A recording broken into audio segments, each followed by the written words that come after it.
ഇപ്പോൾ B J P സംസ്ഥാന അധ്യക്ഷൻ കെ സുരേന്ദ്രൻ ഡൽഹിയിൽ മാധ്യമങ്ങളെ കാണുന്നു. കാലത്തും കേരളത്തിൽ രക്ഷപ്പെടാൻ പോകുന്നില്ല. ഇത് തകർച്ചയുടെ ഈ ഒരു സർക്കാർ 2 വർഷം കഴിയുമ്പോൾ ബംഗാളിനേക്കാളും ത്രിപുരയിനേക്കാളും വലിയ തകർച്ച അവർക്കുണ്ടാവും. ഇപ്പോ വോട്ട് ബേസ് കൂടിയെന്ന് പറഞ്ഞു, അക്കൗണ്ട് തുറന്നു പറഞ്ഞു. അപ്പൊ അതിന്റെ പറഞ്ഞു നല്ലത് അല്ല, നിങ്ങൾ ഇപ്പോഴും അത് അംഗീകരിക്കാൻ സമ്മതിക്കുന്നില്ല. പറഞ്ഞു അങ്ങനെയെങ്കിൽ കേരളത്തിന് ഒരു കേന്ദ്രമന്ത്രിയെ കിട്ടേണ്ടതില്ലായിരുന്നു?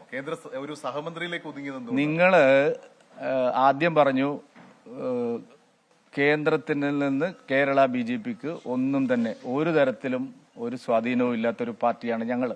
പലതരത്തിലും നിങ്ങൾ പറഞ്ഞു. നിങ്ങളുടെ വാർത്തകൾ കേട്ടിട്ട് വിശ്വസിച്ച് അതിന് മറുപടി പറയാനാണെങ്കിൽ നിങ്ങൾ ആദ്യം പറഞ്ഞത് എന്താ? സുരേഷ് ഗോപി തൃശൂരിൽ മത്സരിക്കില്ല. സുരേഷ് ഗോപിയെ ഒഴിവാക്കാൻ അദ്ദേഹത്തിന് സത്യജിത് റായ് ഫിലിം ഇൻസ്റ്റിറ്റ്യൂട്ടിന്റെ ചെയർമാനാക്കി കേരളത്തിലെ BJP നേതൃത്വം.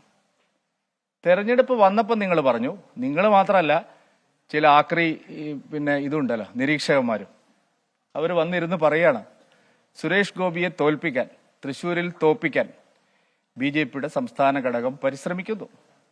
വൈകുന്നേരം നിങ്ങളൊക്കെ ചാനലിൽ വൈകുന്നേരം വന്നിരിക്കുന്നുണ്ടല്ലോ കള്ളപ്പണിക്കർമാർ കുറെ ആൾക്കാർ, അവർ വന്നിട്ട് പറയാണ്, എന്താ പറയുന്നത്? സുരേഷ് ഗോപിയെ തോൽപ്പിക്കാൻ സംസ്ഥാന ഘടകം ശ്രമിക്കുന്നു. ഇതുപോലത്തെ വഞ്ചനാപരമായ ഒരു നിലപാട്, അത് കഴിഞ്ഞ് എന്തെല്ലാം കഥകൾ നിങ്ങൾ എഴുതി, എന്തെല്ലാം പരിശ്രമങ്ങൾ നിങ്ങൾ നടത്തി, എന്തെല്ലാം വ്യാജ വാർത്തകൾ നിങ്ങൾ കൊടുത്തു. ഇതൊന്നും കേരളത്തിലെ ജനങ്ങൾ അംഗീകരിക്കുന്നില്ല എന്നുള്ളതാണ് സത്യം. അതുകൊണ്ട് തോറ്റപ്പം നിങ്ങൾ വേട്ടയാടി, ജയിച്ചപ്പോഴും വേട്ടയാടുക. പിന്നെ എന്താണ് വേണ്ടത്?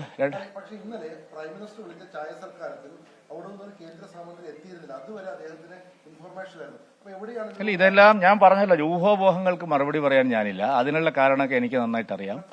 അല്ല, ഊഹോപോഹം നിങ്ങള് ഇന്ന് സംസ്ഥാന പ്രസിഡന്റ് ചുമതല ഒഴിയും. ഞാൻ അതിനുവേണ്ടി നിൽക്കുക. 5 മണിക്ക് മുമ്പ് ചുമതല നിങ്ങളെ ഏൽപ്പിക്കാൻ. ഇതുപോലത്തെ വ്യാജ വാർത്തകളല്ലേ നിങ്ങൾ ഓരോ ദിവസവും പടച്ചുവിടുന്നത്? ഈ വ്യാജ വാർത്തകൾ വെച്ചിട്ട് അതിന് ഞാൻ മറുപടി പറയണമെന്ന് പറഞ്ഞു കഴിഞ്ഞാൽ നിങ്ങൾക്കൊന്നും കാര്യം ഇതുവരെ പിടികിട്ടിയിട്ടില്ല. BJP കേന്ദ്ര നേതൃത്വവും പ്രധാനമന്ത്രിയും എല്ലാം എന്തെല്ലാം കാര്യങ്ങളാണ് കേരളത്തിന് വേണ്ടി ചെയ്യുന്നത്, എന്തെല്ലാം പരിശ്രമങ്ങളാണ് നടത്തുന്നത്, എന്തുദ്ദേശത്തിലാണ് മന്ത്രിമാരെ നിയമിക്കുന്നത്, എങ്ങനെയാണ് പാർട്ടി മുന്നോട്ട് കൊണ്ടുപോകുന്നത്, ഇതിനെപ്പറ്റിയൊന്നും ഒരു ധാരണയും നിങ്ങൾക്കില്ല. ഈ സഹമന്ത്രി സ്ഥാനം കൊണ്ട് സുരേഷ് ഗോപി തൃപ്തനാണോ? അല്ലാതെ ഞാൻ പറഞ്ഞല്ലോ, ഇതൊരു വളരെ ഊഹോപോഹത്തിനൊരു മറുപടി ഞാൻ പറയണമെന്നാണ് പറയുന്നത്. ഇല്ല, ഞാൻ പറഞ്ഞു ഇതുപോലത്തെ കള്ളക്കഥകൾ നിങ്ങൾ ബൽറാം ഇതിനു മുമ്പും പറഞ്ഞിട്ടുണ്ട്. അല്ല, കള്ളക്കഥകൾ നിങ്ങൾ പറഞ്ഞുകൊണ്ടിരിക്കുകയാണ്. ഞാൻ പറഞ്ഞല്ലോ, ഞാൻ ചോദിച്ച 3 ചോദ്യത്തിന് നിങ്ങൾ മറുപടി പറഞ്ഞില്ല. സുരേഷ് ഗോപി തൃശൂരിൽ മത്സരിക്കില്ല. സുരേഷ് ഗോപിയെ വെട്ടാൻ വേണ്ടിയിട്ട് അദ്ദേഹത്തിന് സത്യജിത് റായ് ഫിലിം ഇൻസ്റ്റിറ്റ്യൂട്ടിന്റെ ചെയർമാനാക്കി. സുരേഷ് ഗോപിയെ തോൽപ്പിക്കാൻ BJP ഔദ്യോഗിക നേതൃത്വം പരിശ്രമിച്ചു. നിങ്ങൾ ഈ പറഞ്ഞ 3 ആദ്യ ഉത്തരം പറയും. അത് കഴിഞ്ഞിട്ട് ഞാൻ നാളെ പറയാം ബാക്കി. അല്ല, ഇത് ഞാൻ പറഞ്ഞല്ല, സുരേഷ് ഗോപിയെ മന്ത്രിയാക്കിയിരിക്കുന്നത് പ്രധാനമന്ത്രിയാണ്.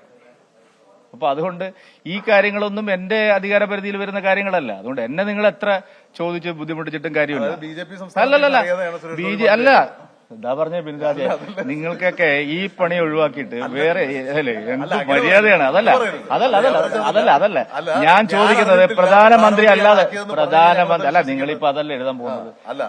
ബിനുരാജ, നിങ്ങളെ ചാനല് എന്തെല്ലാം എഴുതി വൈകുന്നേരം കൊണ്ട് ഇരുത്തിയില്ല ഓരോ ആൾക്കാരെ 9 മണിക്ക് 8 മണിക്ക് മാസപ്പടി കൊടുത്ത് അവരൊക്കെ കൊണ്ട് നിങ്ങൾ എന്തെല്ലാം പറയിപ്പിച്ചു. എന്നിട്ട് അതേ ചോദ്യം തന്നെ ഇപ്പൊ വീണ്ടും ചോദിക്കുകയാണ്. അതായത് കെ സുരേന്ദ്രനെ അറിയിക്കേണ്ട ആവശ്യമുണ്ടോ? നിങ്ങൾക്ക് ഇത്ര 20 വർഷം 15 വർഷമായി ഡൽഹിയിൽ മാധ്യമ പ്രവർത്തനം നടന്നാൽ എങ്ങനെയാണ് മന്ത്രിസഭ രൂപീകരിക്കുന്നത്? മന്ത്രിസഭ രൂപീകരിക്കുന്നതിന് മുമ്പ് എന്തെല്ലാം കാര്യങ്ങളാണ് നടക്കുന്നത്? ഇതൊന്നും അറിയാതെ ഇത് ആരെയാണ് നിങ്ങൾ കബളിപ്പിക്കുന്നത്? ബിനുരാജെ, എന്നെ ഇല്ല, ആ പരിഗണന നിങ്ങൾ ഒരിക്കലും തന്നിട്ടില്ല. അല്ല, നിങ്ങളല്ല, വൈകാരികല്ല. സുരേന്ദ്രൻ, ഞാൻ ജൂൺ 2020 ഫെബ്രുവരി 15 പ്രസിഡന്റായിട്ട് 2 മാസം കഴിഞ്ഞപ്പോ എന്നെ മാറ്റിയവരാണ് നിങ്ങൾ. 12 തവണയായി നിങ്ങൾ മാറ്റുന്നത്. അതുകൊണ്ട് നിങ്ങൾ പറയുന്ന ചോദ്യത്തിനൊന്നും ഒരു മറുപടി പറയാനേ ഇല്ല, ഒരു കാര്യമില്ല. നിങ്ങളുടെ ദുഷ്ടലാക്കാണ്. ഞങ്ങൾക്ക് 2 മന്ത്രിമാരെ കിട്ടി, 20% വോട്ട് കിട്ടി, BJP കേരളത്തിൽ ഒരു രാഷ്ട്രീയ ശക്തിയായിട്ട് അതിന്റെ സാന്നിധ്യം ഉറപ്പിച്ചു. ഇനി അവിടെ എങ്ങനെ ഇടങ്കോലിട്ടിട്ട് നിങ്ങളെ യജമാനന്മാരെ രക്ഷിക്കാന്നാണ് നിങ്ങൾ വിചാരിക്കുന്നെങ്കിൽ അത് നടക്കില്ല. പാർട്ടി പ്രവർത്തകരെ കബളിപ്പിക്കാനും അവരെ ആശയക്കുഴപ്പത്തിലാക്കാനുമുള്ള മാധ്യമ വേലകൾ ഒന്നും തന്നെ കേരളത്തിൽ നടക്കില്ല. ഒരു കാര്യമില്ല. ഞാൻ പറയാം, ഇതുപോലെ ഞാൻ പറഞ്ഞല്ലോ.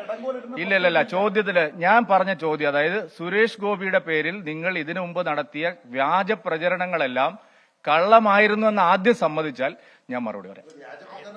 നിങ്ങളായിരുന്നു നടത്തിയേ? അല്ല, ആ സമയത്തില്ല ചേട്ടാ, ഞാൻ പറഞ്ഞ അല്ല.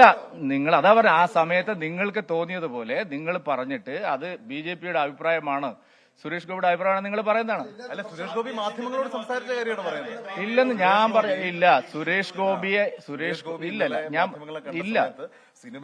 അത് എന്നും അദ്ദേഹം പറഞ്ഞിട്ടുണ്ട്. ബിനുരാജെ അത് അദ്ദേഹം എന്നും പറയുന്നുണ്ട്. അത് ഇന്നലെ മാത്രല്ല. അല്ലല്ല, ഞാൻ ചോദിക്കാം ഒരു കാര്യം. ഞാൻ പറയാ, ഇതൊക്കെ അല്ലല്ല, നിങ്ങള് BJPയെ നന്നാക്കാനോ സുരേഷ് ഗോപിയെ നന്നാക്കാനോ അല്ലല്ലോ റിപ്പോർട്ടർ ഈ ചോദ്യം ചോദിക്കുന്നത്. നന്നാക്കി നിങ്ങളല്ല.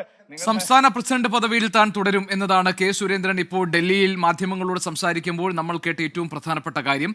സുരേഷ് ഗോപി മന്ത്രിസ്ഥാനത്ത് തുടരില്ല അതോ തുടരുമോ എന്ന കാര്യത്തിലുള്ള ചോദ്യത്തിൽ നിന്ന് അദ്ദേഹം ഒഴിഞ്ഞു മാറുകയാണ്. വ്യാജ വാർത്തകൾ അല്ലെങ്കിൽ ഊഹാപോഹങ്ങളോട് പ്രതികരിക്കാൻ ഇപ്പോൾ താൻ ഇല്ല എന്നതാണ് കെ സുരേന്ദ്രൻ അതിന് നൽകിയിരിക്കുന്ന മറുപടി. ഡൽഹിയിൽ മാധ്യമങ്ങളെ കാണുകയായിരുന്നു BJP സംസ്ഥാന അധ്യക്ഷൻ.